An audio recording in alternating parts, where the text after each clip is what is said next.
हम परचेस करते हैं या सेल करते हैं तो उसका जीएसटी का एंट्री कैसे होगा, ये मैं इस वीडियो में आपको सिखाने वाला हूँ। अगर आउट ऑफ स्टेट परचेज या सेल कैसे होगा, ये भी हम एक और वीडियो करके आप लोगों को सिखा दूंगा। तो अभी तक आज इस वीडियो में हम आपको सिखाएंगे कि सेम स्टेट में परचेज या सेल्स करने में उसका जीएसटी एंट्री क्या होगा। तो शुरू करने से पहले एक चीज़ डिस्कस कर लेंगे। अगर हम जीएसटी का एंट्री करते हैं तो उसमें क्या क्या क्लासिफिकेशन आएगा। टैक्स के में एक्चुअली 3 क्लासिफिकेशन आएगा। एक है एसजीएसटी यानी कि state goods and service tax, दूसरा है सीजीएसटी यानी कि central goods and service tax, and IGST integrated goods and service tax. ठीक है दोस्तों, मैं अभी सेम स्टेट में बात कर रहा हूँ। तो सेम स्टेट में अगर परचेज या सेल करेंगे तो इसमें सिर्फ एसजीएसटी एंड सीजीएसटी लगेगा, आईजीएसटी नहीं लगेगा। अगर आउट ऑफ स्टेट परचेज या सेल करते हैं तो उस वक्त आईजीएसटी लगेगा। तो चलिए शुरू करते हैं। ये मैंने टैली खोल लिए है। टैली पे अब आ जाइए अकाउंटिंग वाउचर पे। ये एक परचेज वाउचर है।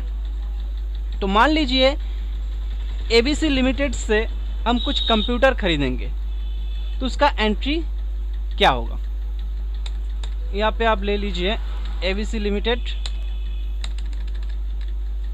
Purchase account. यहाँ पे एक कंप्यूटर का आइटम क्रिएट कर लीजिए।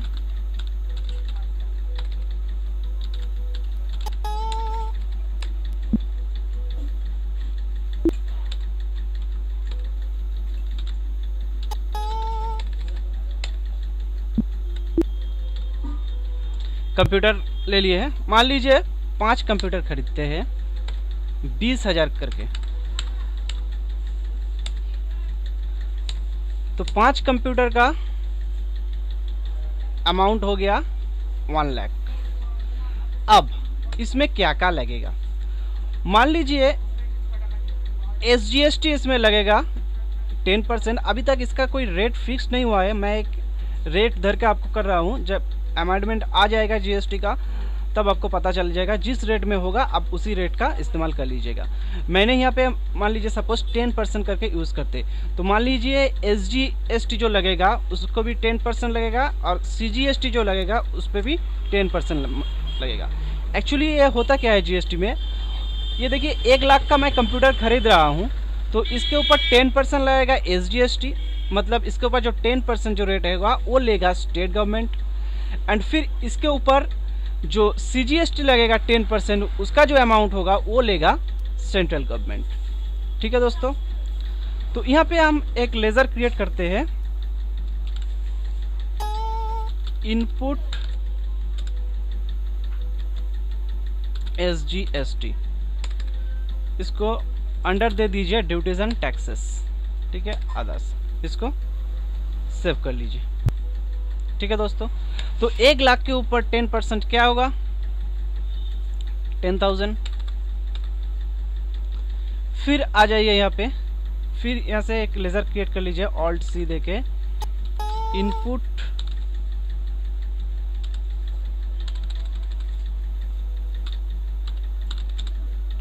सीजीएसटी,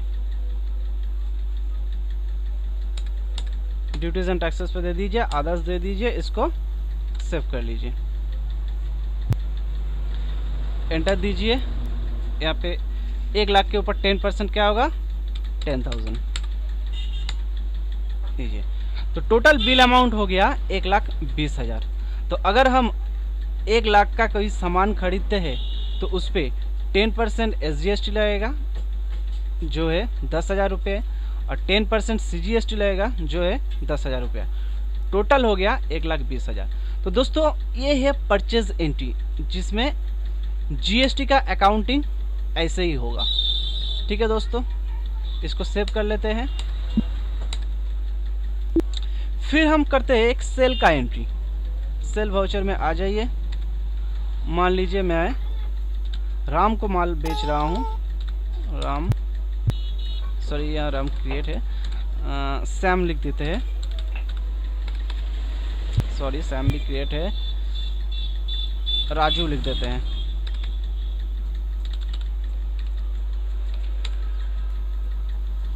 सेव कर लीजिए। यहाँ पे एक सेल का लेज़र क्रिएट कर लीजिए, इसको सेव कर दीजिए। कंप्यूटर ले लीजिए, मान लीजिए इसको 5 ही कंप्यूटर बेच रहे हैं, 25,000 टोटल आ गया 1,25,000। ठीक है दोस्तों, अब इसमें टैक्स क्या लगेगा, सेम तरह का जब अब वैट में यूज़ किए थे, याद है, इनपुट वैट आउटपुट वैट, इसी तरह यहाँ भी एक ही बात है दोस्तों। तो यहाँ पे एक लेज़र क्रिएट कर लीजिए, आउटपुट SGST, इसको ड्यूटीज एंड टैक्सेस पर रख दीजिए।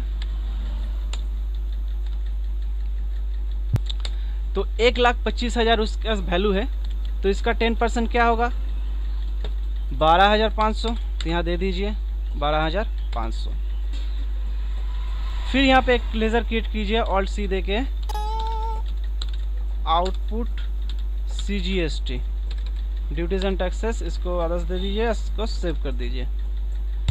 इसका भी 10% क्या होगा, 12,500। आइए, तो टोटल इसका बिल वैल्यू हो गया 1.5 लाख का। तो ये है दोस्तों सेल का एंट्री विद GST। दोस्तों हम परचेज एंट्री भी कर लिए हैं, सेल एंट्री भी कर लिया विद GST के साथ। अब टैक्स का एडजस्टमेंट क्या होगा, हम लोग को गवर्नमेंट को कितना पेमेंट करना पड़ेगा, चलिए देख लेते हैं, और उसका एंट्री भी हम सीख लेंगे। बैलेंस शीट पे आ जाइए, ड्यूटीज एंड टैक्सेस पे आ जाइए। तो आप देखिए, तो यहाँ पे इनपुट CGST है 10,000, इनपुट SGST है 10,000, आउटपुट CGST है 12,500 एंड आउटपुट SGST है 12,500।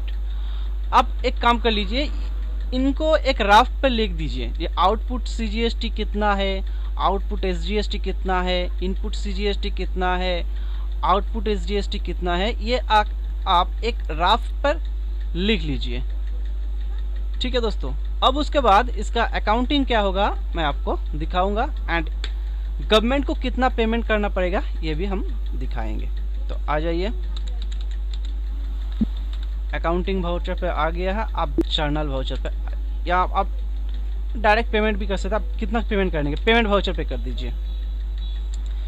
क्या होगा, आउटपुट SGST डेबिट कितना था दोस्तों, आप तो नोट कर चुके होंगे, वहाँ था 12,500।